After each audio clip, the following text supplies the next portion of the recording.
नमस्कार, आप सभी का स्वागत है हमारे एप्लीकेशन शिक्षा प्लैनेट पे। तो ऐसी पूरी संभावना है कि अगले मंथ जुलाई में आपका बीपीएससी तैयारी 4 को लेके नोटिफिकेशन निकल जाएगा कि आपकी परीक्षाएं कब होने वाली हैं। ठीक, अगर इस तरीके से देखें तो सितंबर अक्टूबर तक मान के चलिए कि आपकी जो परीक्षाएं हैं वो हो जाएंगी। अगर हम लोग पूरा टाइम को अगर काउंट करें तो 3 से 3.5 महीने जो हैं आपके पास है, जिसके अंतर्गत आप अपनी पूरी तैयारी कर सकते हैं। ठीक, और ये तैयारी करने में हम आपकी सहायता करेंगे, जिसके अंतर्गत हमने आपको बहुत पहले ही बता दिया था कि हमने बीपीएससी तैयारी 4 के लिए एक बैच लॉन्च किया है, जिसका जो हमने शुरुआत है वो 9 जून को कर दिया था। ठीक, इसमें हमने अभी बहुत सारी चीजें नहीं पढ़ाई हैं, हम अभी प्रथम चैप्टर को ही लेके चल रहे हैं। ठीक, प्रथम पाठ जो है आपका उसी को लेके चल रहे हैं, जिसके अंतर्गत आपके भारतीय संगीत का जो परिचय है वो चल रहा है। अगर हम क्या क्या पढ़ाए हैं या क्या क्या हम लोगों ने अभी तक कवर किया है उसको जानने से पहले अगर हम लोग थोड़े से टाइम को समझे तो मंडे ट्यूसडे वेडनेसडे ये जो है आपकी क्लासेस, थ्योरी का जो क्लास है वो आपके एप्लीकेशन पे चलता है और लाइव ही आपकी क्लासेस चलती हैं। ठीक, जो थ्योरी की क्लासेस हैं आपकी ये 3 डेज चलता है। उसके बाद अगर हम अगले 3 दिन की बात करें तो ये क्लासेस आपके यूट्यूब पे चलता है, ये भी लाइव चलता है, परंतु इसमें क्या चलता है आपका एमसीक्यू चलेगा। ठीक, जो कि थ्योरी के साथ साथ आपके एमसीक्यू को भी तैयार साथ में हम लोग करते चले, क्योंकि 3 से 3.5 महीने में हमको पूरी बेहतर तैयारी के साथ परीक्षा में बैठना है। तो इसलिए हम लोग 3 डेज जो है आपका वो हम थ्योरी पे कवर करेंगे और जो 3 दिन आपका और शेष बच रहा है उसमें हम लोग क्या करेंगे, यूट्यूब पे लाइव जो है आपकी एमसीक्यू चलेंगे। अगर हम समय की बात करें कि ये जो 6 डेज का आपका शेड्यूल है, जो ये 6 डेज का शेड्यूल है, ये किस तरीके से चलेगा, तो सुबह 9 बजे से आपकी क्लासेस चलेंगी। इतना समझ में आ गया सबको? अब हम आते हैं आगे कि किस तरीके से आपकी क्लासेस चल रही हैं। ठीक, अभी तक हमने केवल फर्स्ट चैप्टर को उठाया है, जिसके अंतर्गत बस इतनी ही चीजें आपकी कवर हुई हैं। आगे आने वाले समय में सारी चीजें आपकी कवर कराई जाएंगी एक सिस्टमेटिक तरीके से, जो फॉर्मेट हम लोगों ने तैयार किया है। सबसे पहले हमने आपको संगीत के विषय में इसमें बताया है, ध्वनि के विषय में बताया है, ध्वनि के प्रकार के विषय में बताया है, कंपन के विषय में बताया है, मार्गी संगीत के विषय में बताया है, देसी संगीत क्या होता है, ये सारी चीजें तुलनात्मक अध्ययन हमने मार्गी संगीत और देसी संगीत का बताया है। शास्त्रीय संगीत, उपशास्त्रीय संगीत के अंतर्गत क्या क्या है, ठुमरी, टप्पा, दादरा और होरी, इतनी चीजें हमने आपकी कवर करा दी हैं। अब आज जो है आपकी क्लासेस चैती की चलेगी, जो भी आपके उपशास्त्रीय संगीत के अंतर्गत आता है। चैती है आपका, कजरी है। उसके बाद 2 टर्म्स आपके और शास्त्रीय संगीत में बचेंगे, जो कि है त्रिवट और चतुरंग। ठीक, अगर हम क्लास अगर आपको बताएं तो जो आपकी क्लास है वो इस तरीके से एप्लीकेशन पे चल रही है। यहाँ पे देख सकते हैं भारतीय संगीत का सामान्य परिचय। पार्ट 1 में हमने संगीत और ध्वनि के विषय में बताया है, पार्ट 2 में मार्गी संगीत के विषय में बताया है, पार्ट 3 में देसी संगीत के विषय में बताया है, पार्ट 4 में हमने शास्त्रीय संगीत क्या है उसके विषय में बताया है। उसके बाद उपशास्त्रीय संगीत में हम लोग आ गए, तो ठुमरी आपका, टप्पा हो गया, दादरा हो गया, इस तरीके से चीजों को हमने कवर कराया है। ठीक, तो आज जो है आपका डे 9, इसके अंतर्गत हम लोग चैती को पढ़ेंगे। ठीक, चैती क्या है, किस तरीके से चैती को समझा जाता है, किस तरीके से चैती आपका एक अर्धशास्त्रीय संगीत के अंतर्गत आता है, चैती का जो रस है वो क्या है, या चैती किस तरीके से गाते हैं, या चैती गाते समय किस तरीके का प्रकृति इन्वायरमेंट जो है आपका क्रिएट होता है, इन सारी चीजों के विषय में हम जानेंगे बारी बारी से। जैसे हमने ये सारे टॉपिक को कवर किया है एक सिस्टमेटिक तरीके से, उसी तरीके से चैती को भी हम लोग कवर करेंगे आज। ठीक, तो आगे बढ़ते हैं। चैती आपका आज शुरू होने जा रहा है। चैती का सबसे पहले एक बार हम लोग पढ़ लेते हैं क्या है क्या नहीं है, उसके बाद फिर हम इसका आपको समरी प्रोवाइड कर देंगे, जो कि आप केवल समरी भी अगर आप पढ़ लेते हैं तो चैती जो है आपका पूरा कवर हो जाएगा। ठीक, चैती अपनी मधुरता, सरलता और कोमलता के लिए जानी जाती है। ठीक, तो अगर हम इसमें भाव की बात करें तो जो इसमें भाव क्या है, कोमल भाव है, प्रेम का भाव है, ये सारी चीजें आपकी चैती के अंतर्गत हैं। तो इसमें आपका क्या है, मधुरता, सरलता और कोमलता के लिए जो चैती है आपकी जानी जाती है। इसे मुख्य रूप से चैत्र मास में गाए जाने के कारण इसे चैती कहा जाता है। चैत्र मास क्या है आपका, अगर हिंदू कैलेंडर के हिसाब से आप लोग देखें तो जो आपका मार्च और अप्रैल जो मंथ चलता है, जो कि पहला माह माना जाता है हिंदू कैलेंडर के मुताबिक, उसमें क्या होता है कि गर्मी का आगमन होता है। ठीक, तो उसमें हम लोग क्या करते हैं, चैती को गाते हैं। ठीक, तो इस तरीके से ये सारी चीजें हम अभी लिखवा देंगे। तो चैत्र मास के कारण या चैत्र मास में गाए जाने के कारण इसे चैती कहा जाता है। इतना समझ में आया? तो साथ साथ हम प्रश्न भी बताते चलेंगे कि कहाँ कहाँ से आपके प्रश्न बन रहे हैं। बाकी एक बार जितनी भी चीजें हैं हम आपको लिखवा के देते हैं। सबसे पहले अगर हम चैत्र शब्द की बात करें तो चैत्र धन ई, ये क्या बना है आपका? चैती बना है, जो कि आपके उप शास्त्रीय संगीत के अंदर आता है। किसके अंदर आता है? उप शास्त्रीय संगीत के अंदर। समझ में आया?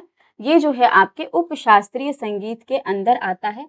अगर हम इसमें माह की बात करें, माह मतलब महीने की बात करें, तो हिंदू कैलेंडर को अगर हम फॉलो करते हैं तो आपका जो पहला माह होता है, जो कि मार्च और अप्रैल में आपका होता है, उसी में क्या किया जाता है? चैती को गाया जाता है। इसको भी हम लिखवाते हैं, क्योंकि जो जितना हम नहीं चाहते हैं कि कुछ भी आपका छूटे। जो बात जितनी भी चीज़ें चैती के अंतर्गत है, वो सारी चीज़ें हम आपको नोट्स के तौर पे प्रोवाइड कर रहे हैं, ताकि जब आपको इसका पीडीएफ मिले तो सारी चीज़ें फिर से पढ़ने की आवश्यकता ना पड़े या फिर से वीडियो को देखने की आवश्यकता ना पड़े। आप डायरेक्ट इस चीज़ को पीडीएफ से रिवाइज कर सके। माह की बात करें तो हिंदू कैलेंडर के हिसाब से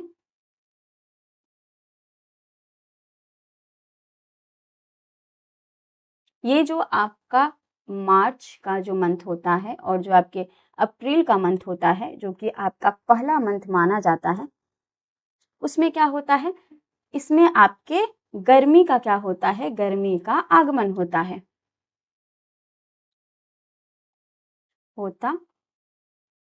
है। इसी में चैती को क्या किया जाता है? गाया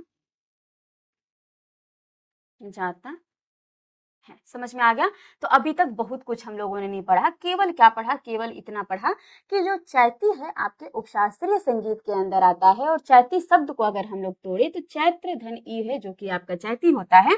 और चैती में थोड़ा सा और हम लोगों ने डिटेल पढ़ा। क्या पढ़ा? कि जो चैती है वो हिंदू मास के प्रथम माह में आता है, जो कि अगर आप लोग जनवरी फरवरी को फॉलो करें तो मार्च और अप्रैल का जो मंथ होता है, इसमें आपके चैती गाया जाता है, जिसमें क्या होता है? गर्मी का क्या होता है? आगमन होता है। ठीक, केवल इतना ही सिंपल बात है, ज्यादा दिमाग पे जोर नहीं देना है, बहुत ही मामूली सा इसमें बात है। अब आगे बढ़ते हैं कि अब इसके अंदर क्या है? अब इसके अंदर चैती के अंदर और क्या जानने की आवश्यकता है, या आपके परीक्षा के दृष्टिकोण से और क्या क्या चीजें हमको पढ़नी है।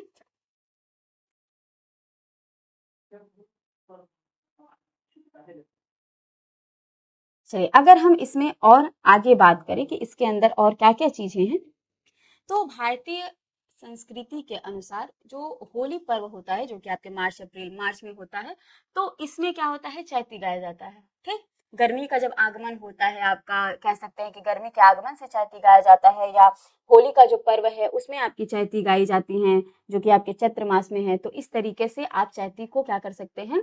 एक परिभाषिक रूप, जो परिभाषिक रूप है, क्या कर सकते हैं? आप लोग दे सकते हैं इस तरीके से। तो ये जो भी टर्म्स है, ये जो भी टर्म्स है आपके, इन सभी को जानना इसलिए जरूरी है क्योंकि जब आपसे एमसीक्यू प्रश्न पूछेगा तो जरूरी नहीं है कि चैती की सारी बातें आपको लिखकर दे देगा। क्या होगा? कुछ कुछ कीवर्ड्स दे देगा, जैसे कि होली माह हो गया आपका, मार्च अप्रैल हो गया आपका, जिस तरीके से हिंदू कैलेंडर के हिसाब से पहला मंथ हो गया आपका, गर्मी का आगमन हो गया, तो इस तरीके से कीवर्ड्स दे सकता है। इसीलिए हम लोगों को थोड़ा सा कीवर्ड्स पे भी ध्यान देना होगा, कि जैसे कि अगर आपका मार्गी संगीत आता है तो इसका मतलब कि बहुत सारा डिसिप्लिन को फॉलो करना पड़ता है। देसी संगीत आता है तो थोड़ा सा भाव पक्ष पे आपका जाता है। तो इस तरीके से सबका कीवर्ड थोड़ा सा आपको याद करना होगा। चलिए, तो जो अभी हमने बातें कही हैं उसको लिखवाते हैं। तो भारतीय सांस्कृतिक या संस्कृत के अनुसार होली पर्व के पश्चात चैत्र का क्या आता है? चैत्र का आरंभ होता है। ठीक, आरंभ होता है। तो ये जो आपका होली है वो क्या है? एक कीवर्ड है कि होली पर्व के पश्चात आपका चैत्र जो है वो चढ़ता है, इस तरीके से। और फिर आपको एक कीवर्ड अप्रैल और मार्च याद रखना है, और हिंदू कैलेंडर से पहला मंथ याद रखना है। इस तरीके से कुछ कुछ चीजों को याद आपको रखना है। तो भारतीय संस्कृति के अनुसार या संस्कृति के अनुसार होली पर्व के पश्चात चैत्र का जो है वो क्या होता है? आरंभ होता है उसी माह में क्या करते हैं, हम चैती को गाते हैं। ठीक, बिल्कुल सिंपल है, ज्यादा सोचने की जरूरत नहीं है, सारी चीजें हम ऑलरेडी आपको लिखवा कर देंगे। तो क्या है आपके होली पर्व के पश्चात चैत्र माह का आरंभ होता है। आगे बढ़ते हैं।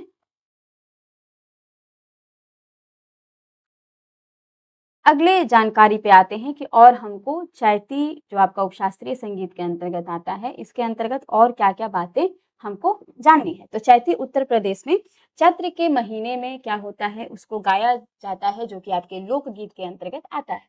समझ में आया? तो ये चीजें वही है कि चैत्र माह में गाया जाता है, लेकिन अलग-अलग तरीके से बताना इसलिए जरूरी है क्योंकि जब एमसीक्यू आए तो जरूरी नहीं है कि जो हम लोगों ने पढ़ा है उसी तरीके से वो पूछे। चैत्र में जितनी भी चीजें हैं, होली हो गया आपका, होली पर्व के पश्चात ये सारी चीजें होती हैं, फिर से अप्रैल मार्च हो गया, तो इस तरीके से गर्मी के आगमन के बाद कौन सी गायन शैली को हम लोग गाते हैं, या गर्मी के आगमन के दौरान कौन सी गायन शैली को गाते हैं, तो इस तरीके से अगर प्रश्न पूछे तो कुछ भी चीज हमसे छूटे ना। आया समझ में? इसलिए बार बार चीजों को रिपीट इसलिए कर रहे हैं ताकि जब आप लोग लेक्चर अटेंड करें तो वहीं पे चीजें आपको याद होती चले। समझ में आया? एक बार बोल के निकल जाने का कोई मतलब नहीं है। हम चाहते हैं कि जब आप क्लास अटेंड करें तो अटेंड करने में ही आपको 60 से 70% जो चीजें हैं आपको याद हो जाए। आगे बढ़े, अभी हमने जो बोला उसको लिखते हैं। चैती उत्तर प्रदेश में चैत के महीने में, चैत के महीने में गाया जाने वाला क्या है आपका लोक गीत है। आया समझ में? अभी तक इतनी बातें समझ में आ गई। अब आगे बढ़ते हैं। अब आगे और बढ़ते हैं कि चैती को और किस तरीके से हम लोग समझ सकते हैं कि चैती में और क्या-क्या चीजें हैं। तो चैती क्या है आपके अर्धशास्त्रीय गीत जो आपकी विधाएं हैं उसके अंतर्गत जो है आपके आती है। तो चैती अर्ध शास्त्रीय गीत विधाओं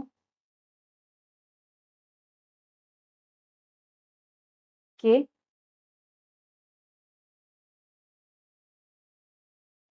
आती है। इतना समझ में आ गया? आगे बढ़ें। अब आगे बढ़ते हैं कि जब चैती हम लोग गाते हैं या चैती में किस चीज का वर्णन होता है, या चैती अगर हम जैसे मान लीजिए राग यमन गा रहे हैं तो ठीक है, उसमें पता चल रहा है कि गंभीर गायन की शैली है, गंभीरता इसमें उत्पन्न हो रहा है। अगर हम लोग होरी गाते हैं तो समझ में आ रहा है चंचलता उत्पन्न हो रहा है। अगर हम लोग कजरी वगैरह गाते हैं तो इन सारी चीजों का भाव समझ में आता है। तो उसी तरीके से अगर हम लोग चैती को गाते हैं तो किस तरीके का स्वभाव उसमें उत्पन्न होता है, या किस चीज का वर्णन होता है, या मुख्य जो रस है, रस की जो प्रधानता है, वो किस रस के बारे में बताया जा रहा है, या वो चैती गाते समय किस रस को क्या कर रहा है, वो अपने अंदर ज्यादा समाहित कर रहा है, किसकी प्रधानता है, इन सारी चीजों को भी समझना क्या है, आवश्यक है। तो अगर हम इसमें स्वभाव की अगर हम एक नॉर्मल अगर हम बात करें कि इसको गाते समय कैसा स्वभाव उत्पन्न होता है, तो जो आपका स्वभाव है वो क्या है, प्रेम प्रकृति क्या कर रहा है, उत्पन्न कर रहा है। क्या कर रहा है? प्रेम प्रकृति, प्रेम प्रकृति इसमें उत्पन्न होता है।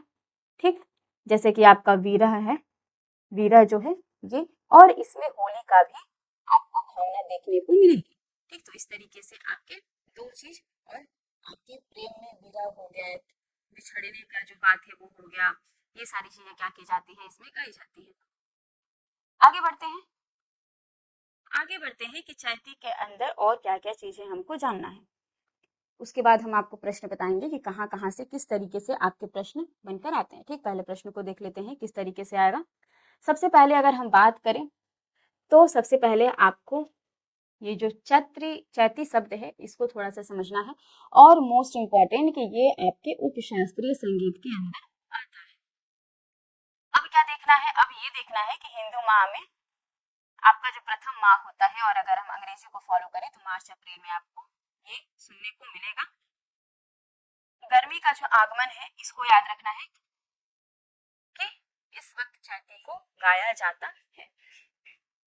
आगे बढ़ते हैं। भारतीय संगीत के अनुसार होली पर्व के पश्चात चैती माह आरंभ होता है और इसी में क्या होता है, चैत्र माह आरंभ होता है और इसी में आपकी चैती गाई जाती है।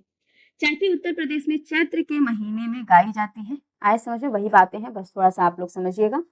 उसके बाद ये आपके अर्धशास्त्रीय गीत के जो विधाएं हैं उसमें आपकी आती हैं। भावना की बात करें तो प्रेम प्रेम प्रकृति है आपकी, जिसमें विरह भी है और होली का भी इसमें मिलेगा। तो इस तरीके से आपका चैती इस तरीके से रसों में क्या है, डूबा हुआ है। अब आते हैं कि चैती जब हम गाते हैं तो किस तरीके से इसका पहचान हम लोग करेंगे। तो चैती अक्सर जब आप गाएंगे तो उसमें रामा शब्द जो है अधिकतर जुड़ा होता है। ठीक, क्या होता है, रामा शब्द जुड़ा होता है। जिस तरीके से हम क्या करते हैं, चैती को एक पहचानने का आसान या कह सकते हैं चैती को समझने का एक अच्छा तरीका है कि एक दो लाइन सुन के अगर उसमें रामा आता है आपका तो वो क्या है, एक प्रकार का आपका चैती है। तो इसको भी लिखवाते हैं कि गीत की हर पंक्ति पंक्ति के गीत के हर पंक्ति के बाद अक्सर, ठीक, अक्सर क्या आएगा आपका, अक्सर रामा शब्द जो है वो आता है। क्या आता है, रामा शब्द।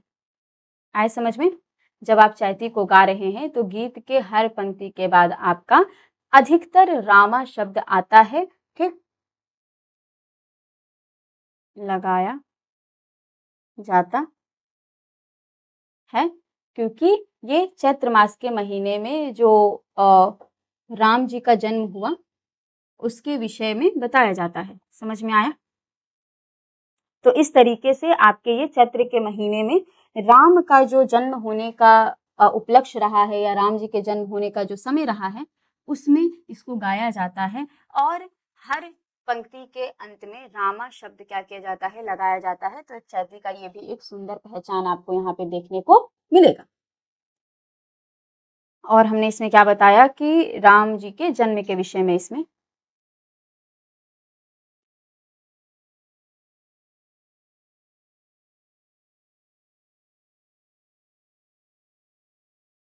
इस तरीके से आपकी जो एक की पॉइंट है कि रामा शब्द भी आपको चैती में क्या होगा, देखने को मिलेगा। अब आते हैं कि जो आपका चैती है वो किस किस देशों में, सॉरी किस किस जगहों पे चैती जो है वो विख्यात है, या चैती को कह सकते हैं कि किस जगह से ज्यादा उसको ख्याति मिली, किस जगह से वो और ज्यादा सुंदर निखर कर आया। अगर हम इसमें बात करें तो वाराणसी जो है उसमें आपकी चैती, ठुमरी, दादरा ये बहुत ही सुंदर तरीके से, बहुत ही मनोरंजन के साथ, बहुत शौक के साथ ये सारी चीजें आपके वाराणसी में गाई जाती हैं।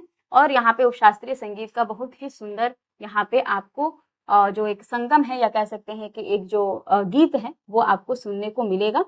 तो अगर हम इसका उत्पत्ति केंद्र माने या कह सकते हैं कि कहाँ इसको अधिक प्रसिद्धि मिली तो वो आपके वाराणसी में इसका अधिक प्रचार प्रसार हुआ। केवल इसका ही नहीं बल्कि ठुमरी का भी हुआ, आपका दादरा का भी हुआ और चैती का भी हुआ। इतना समझ में आया। तो इस तरीके से आपके वाराणसी में इन सारी गायन शैलियों को बहुत ही क्या मिला, विख्याति मिली। बहुत ही सुंदर तरीके से इसको यहाँ के कलाकार जो हैं वो गाएं।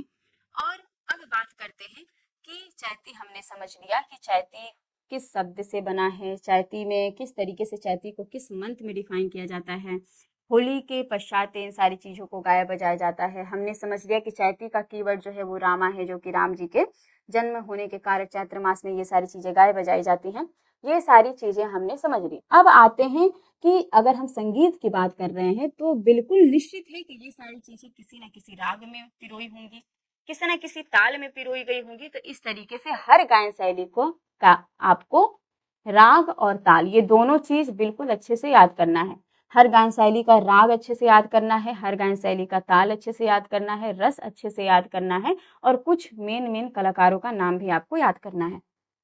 अगर हम इसमें राग की बात करें कि कौन कौन से राग में गाया जाता है तो चैती जो है आपकी उपशास्त्रीय संगीत में आ रहा है। अर्थात क्या कि जो साधारण लोग हैं वो भी गा सके। तो इसके लिए बहुत ही सरल सरल रागों को चुना गया है, जैसे कि आपका काफी राग हो गया, पहाड़ी राग हो गया आपका, उसके बाद आपका पीलू हो गया। तो इस तरीके से कुछ सरल सरल रागों का क्या किया गया है, प्रयोग किया गया है ताकि जो लोग संगीत के क्षेत्र में नहीं भी हैं वो भी इसका क्या कर सके, आनंद उठा सके। जब आप छोटे-छोटे समूहों में गा रहे हैं तो ज़रूरी है आपका कि जो ताल के बोल हैं वो भी क्या होंगे, आपके छोटे होंगे। तो अगर हम तालों की बात करें तो आपका कहरवा ताल आता है, अद्धा ताल आता है, दीपचंदी ताल आता है, ये सारी जो तालें हैं आपके इसके अंतर्गत आती हैं।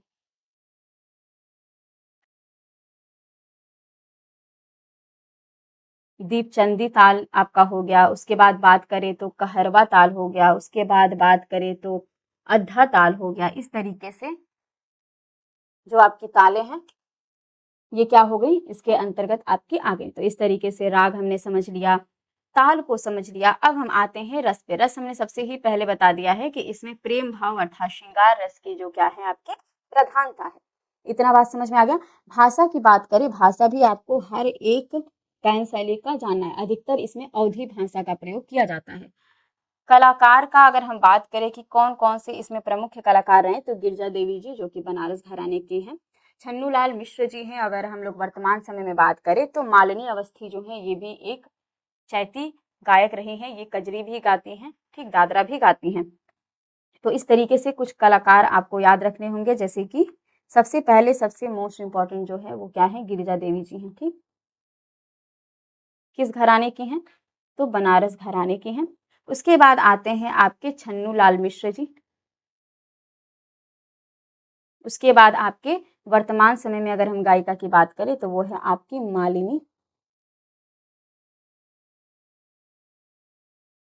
मालिनी अवस्थी। ठीक, तो इस तरीके से आपके कुछ प्रमुख कलाकार हैं। अब आते हैं हम लोग प्रश्नों पे। यहाँ तक हमने आपको प्रश्न बता दिया। अब यहाँ पे आपको रस याद रखना होगा। रस में प्रेम है, विरह है, होली है। रामा शब्द याद रखना है आपको, और इसका प्रमुख प्रयोग क्यों किया जाता है, क्योंकि राम जी के जन्म के विषय में बताया गया है। वाराणसी को इसका केंद्र माना जाता है, जिसमें ठुमरी, दादरा और कैती को अधिक विख्यात मिला है। राग की बात करें तो काफी है, पहाड़ी है, पीलू है। इस तरीके से कई सरल राग हैं जिसमें आपके चैती गाया जाता है। क्यों, क्योंकि ये उपशास्त्रीय संगीत के अंदर आता है, और उपशास्त्रीय संगीत जो है आपका क्या है, थोड़ा सा लोगों को रंजन करने वाला है, तो आम लोग भी समझ पाए, इसलिए अधिक कठिन रागों में इसको नहीं गाया जाता है। दीपचंदी ताल है आपका, कहरवा है, अद्धा ताल है, इसमें क्या किया जाता है, इसको गाया जाता है। श्रृंगार रस की इसमें क्या होती है, प्रधानता होती है। भाषा की बात करें तो अवधी भाषा में इसको गाया बजाया जाता है। और अगर हम कलाकार की बात करें तो गिरिजा जी हैं आपके, छन्नूलाल मिश्र जी हैं, और मालिनी अवस्थी वर्तमान समय में हैं। तो इस तरीके से कुछ प्रसिद्ध कलाकार जो हैं उनका भी हमने नाम बता दिया। इस तरीके से आपकी चैती हैं। आगे बढ़ते हैं कि चैती के विषय में। अब किताबी भाषा क्या है, तो हो रामा शब्द इस गीत की विशेष टेक है। ठीक, टेक है मतलब कि आपका कीवर्ड है कि हो रामा ही इसमें अक्सर पंक्ति गाने के बाद आता है।